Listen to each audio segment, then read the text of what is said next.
Hello, welcome to मातृभाषा TV channel. चलंतु खबर पर नजर पकाइबा।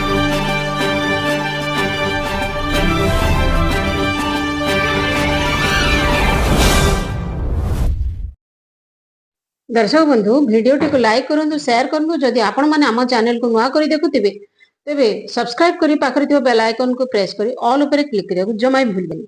चलंतु राजनीति रो दमदार खबर को नहीं आज आरंभ करूची न्यूज।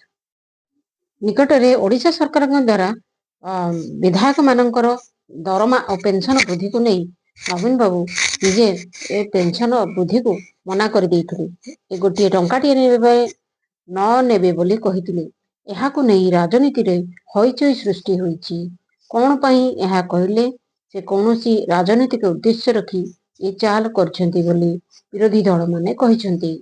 से कहिसंती नवीन बाबू कहिसंती जे तांकर दरमा से जनहितर लगेबे, जनमंगलकारी कार्य व्यवहार करेंगे। तो जोड़ी ही रुहन तो चैनल टी को सब्सक्राइब करी पाखरे तो बेल आइकन को दबे ऑल ऊपर क्लिक करियो जमा भी भूलबेनी। जदि आपण ऑल ऊपर क्लिक करंती ताहले आपण चैनल माध्यम सठिक सूचना पाई परिबे। चलंतु देगबुआंडर एक बड़ धरणर खबर। स्कूल जाउथिला बेले अधा रास्ता टळी पड़ले छात्र। बाहुनी बाहुनी कांदुछंती परिवार।